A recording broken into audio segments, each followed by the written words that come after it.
మన దేశంలో జరిగే కొన్ని కొన్ని ఘటనలు చూస్తే నాకు చాలా ఆశ్చర్యం వేస్తుంది అసలు. ఎందుకంటే మన దేశంలోని పిల్లలు స్కూల్స్కి కాలేజ్కి చదువుకోవడానికి పోతారా, లేకపోతే అమ్మాయిలను ఎలా చంపాలి, మనుషులను ఎలా చంపాలి, రేపులు ఎలా చేయాలి, మటర్లు ఎలా చేయాలి నేర్చుకోవడానికి పోతారా అర్థమవుతలేదు. దీని అంతటి కారణం ఏంటంటే ఈ మద్యం, మత్తు పదార్థాలు, గంజాయి ఈజీగా దొరుకుతున్నాయి పిల్లలకి. వాటి మీద ఎలాంటి ఆంక్షలు లేవు. ఎవరికి అమ్మాలి, ఎవరికి అమ్మకూడదు, ఎందుకు అమ్ముతున్నారు ఏం తెలియదు, కఠినమైన శిక్షలు లేక ఇట్లా ఈ మత్తు పదార్థాలకు అలవాటై ఇష్టం ఉన్నట్టు చేస్తున్నారు. చంపడాలు, మర్డర్లు చేయడాలు అవి బ్యాన్ చేస్తే సరిపోద్ది అసలు. ఇదంతా స్టోరీ ఏంటంటే నల్గొండ జిల్లాలోని కొండమల్లపల్లి విలేజ్లో ఓ ప్రైవేట్ స్కూల్ ప్రిన్సిపల్ని హత్య చేశారు. ఎవరంటే స్టూడెంట్సే హత్య చేశారట. అది ఎట్లా తెలిసింది పోలీసు వాళ్ళకంటే, ఆమె కాల్ మాట్లాడుతూ సడన్గా ఇంట్లో చనిపోయేసరికి 11th డేట్ చనిపోతే 12th రోజు ఆమె చనిపోయిందని బయట వాళ్ళకి తెలిసింది. ఎట్లా చనిపోయింది అని ఎంక్వైరీ చేస్తే ఆమె కాల్ మొత్తం రికార్డ్సింగ్ వింటే లాస్ట్గా ఆమె చనిపోయే ముందు ఒకసారి సడన్గా బాబు అని అరిచిందట. ఈమె బాబు అని ఎవరిని అరుస్తుంది అని చెప్పి పోలీసు వాళ్ళు తెలుసుకుంటే స్కూల్లో పిల్లల్ని పిలుస్తుంది బాబు అని చెప్పి తెలిసిందట.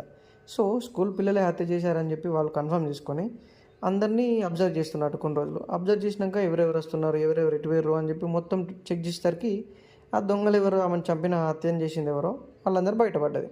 వాళ్ళందరినీ జైలుకు తరలించారు ఆల్రెడీ. ఏమన్నా బాధ ఉంటే, ప్రాబ్లం ఉంటే పోయి టీచర్స్తో మాట్లాడుకోండి, ఇంట్లో చెప్పండి, స్కూల్ బంద్ చేయండి, వేరే స్కూల్కి వెళ్ళండి.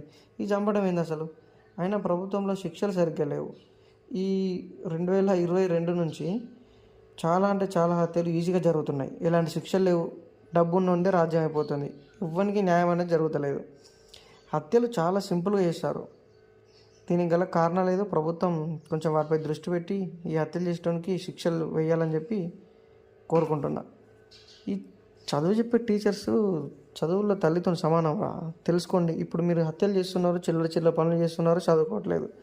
ఒక 20 సంవత్సరాల తర్వాత, మీకు 22 సంవత్సరాలు 20 సంవత్సరాలు వచ్చిన తర్వాత అప్పుడు నేను చదువుకుంటే బాగుండు అని చెప్పి మీరు రియలైజ్ అవుతారు. అప్పుడు వెనకకి తిరిగి చూస్తే మీరు చదువుకోనికి టైం ఉండదు. కూలి పని చేయాల్సిన బతికొస్తుంది. కొంచెం చదువు మీద శ్రద్ధ పెట్టండి. అలాగే తల్లిదండ్రులు కూడా పిల్లలకు కొన్ని నేర్పండి. ఇష్టం ఉన్నట్టు ఫోన్లు కొనియడం, వాళ్ళు ఏం చేసినా జల్సాలు చేసినా డబ్బులు ఇవ్వడం కాదు. మీ పిల్లలు ఏం చేస్తున్నారో తెలుసుకోండి ఒకసారి. వాళ్ళకి నచ్చ చెప్పండి, వాళ్ళకి మంచి చెల్లు కూడా చెప్పండి. Thank you.